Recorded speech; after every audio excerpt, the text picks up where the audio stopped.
Question number 2 है match the time in the column A with the time in and column be properly. Column A में आपको समय अंक में यानी नंबर्स में दिए गए हैं, कॉलम बी में आपको समय संस्कृत में शब्दों में दिए गए हैं, तो इसको आपके जोड़े मिलानी है। तो आंसर में हम पहला लिखेंगे 4:15। 15 मिनट के लिए संस्कृत में सपाद शब्द है और 4 को चतुर्वादनम कहते हैं, तो लिखेंगे सपाद चतुर्वादनम। दूसरा है 6:30। 30 मिनट के लिए संस्कृत में सार्ध शब्द है और 6 को षड्वादनम कहते हैं, तो सार्ध षड्वादनम। तीसरा 2:45। 45 मिनट के लिए संस्कृत में पादोन शब्द है और 2:45 के लिए संस्कृत में त्रिवादनम है, तो पादोन त्रिवादनम। चौथा है 7:15। 15 मिनट के लिए संस्कृत में सपाद शब्द है और 7 को हम कहेंगे सप्तवादनम, तो हुआ सपाद सप्तवादनम। पांचवा है 8:45। 45 मिनट के लिए संस्कृत में पादोन शब्द है, 9 को हम लिखेंगे संस्कृत में नववादनम, तो पादोन नववादनम। इसके बाद हुआ third question, right the time given below in Sanskrit. यहाँ पे आपको अंकों में समय बताया गया है, आपको यहाँ पे संस्कृत शब्दों में समय दर्शाना है, लिखना है। तो 3:30, इसे हम संस्कृत में कैसे लिखेंगे? 30 मिनट के लिए संस्कृत में सार्ध शब्द है और 3 को संस्कृत में कहते हैं त्रिवादनम, तो आगे हमें सार्ध शब्द लिखना है, सार्ध त्रिवादनम। दूसरा 10:15। 15 मिनट के लिए संस्कृत में सपाद शब्द है और 10 को हम कहते हैं दशवादनम, तो सपाद दशवादनम। तीसरा 9:45। 45 मिनट के लिए संस्कृत में पादोन शब्द है और 9:45 के लिए हम संस्कृत में लिखेंगे दशवादनम, तो पादोन दशवादनम। चौथा है 4:15। अब 15 मिनट के लिए संस्कृत में क्या शब्द है? सपाद है, तो हमें 4 के लिए हमें लिखना है चतुर्वादनम, तो हुआ सपाद चतुर्वादनम। पांचवा 6:45। अब 45 मिनट को वापस से याद करते तो तीसरे में हमने लिखा है पादोन, तो इसी में भी हम पादोन ही लिखेंगे क्योंकि पादोन 6 के लिए सप्तवादनम, क्योंकि 6:45 हुए हैं, क्योंकि 6:45 हो रहे हैं, तो 7 के लिए हमें सप्त लिखना पड़ेगा, तो पादोन सप्तवादनम। अब है छठा 11:30। 30 मिनट के लिए संस्कृत में शब्द है सार्ध और 11 को हम संस्कृत में कहेंगे एकादश और वादनम शब्द हमें अंत में लिखना पड़ता है, तो सार्ध एकादश वादनम। क्वेश्चन नंबर 4 है translate the following words press into English.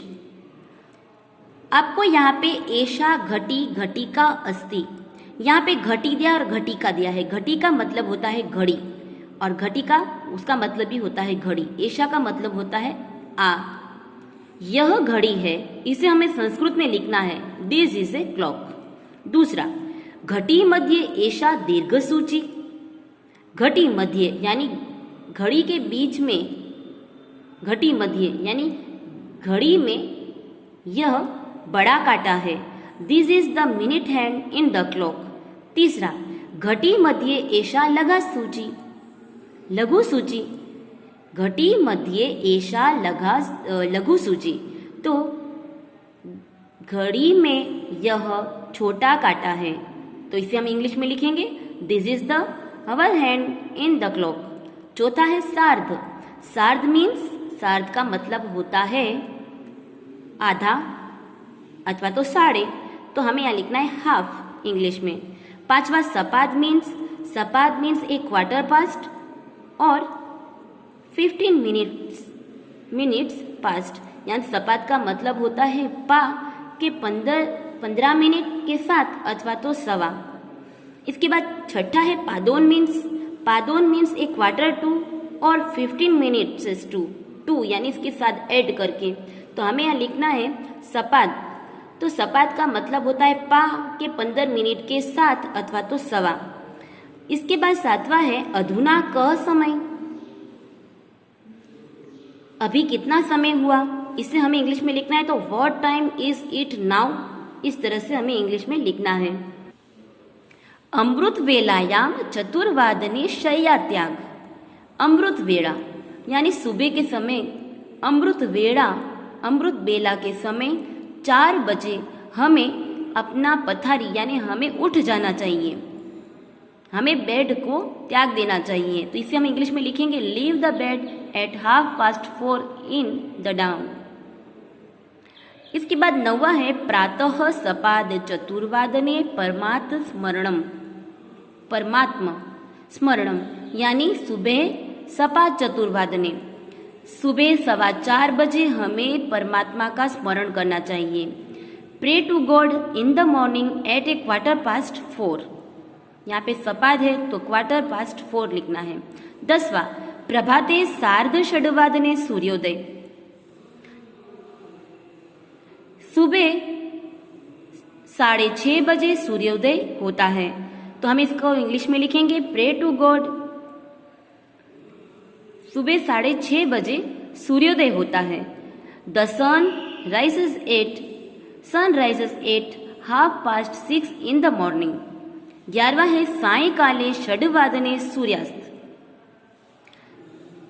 6:30 बजे सूर्यास्त होता है, तो हम इसे इंग्लिश में लिखेंगे the sunset is at 6 o'clock in the evening.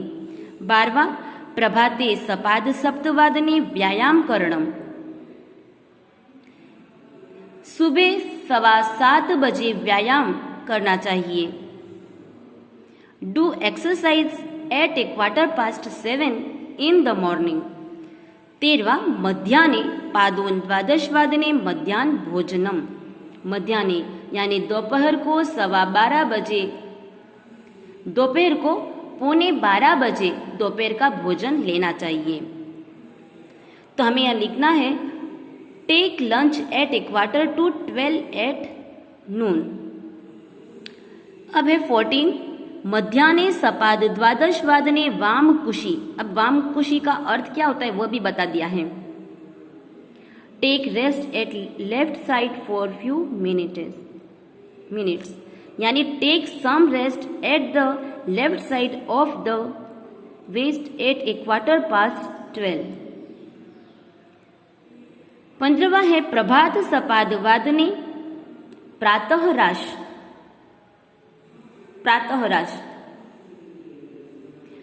मध्याह्न सपाद वादने, इसका मतलब ये हुआ कि दोपहर को 12:15 बजे डाबी बाजू यानी बाईं तरफ हमें आराम करना चाहिए। 15वां है प्रभाते सपाद वादने प्रातःराश। अब प्रातःराश का मतलब होता है ब्रेकफास्ट इन द मॉर्निंग, तो हमें लिखना है कि breakfast at 8:15 in the morning.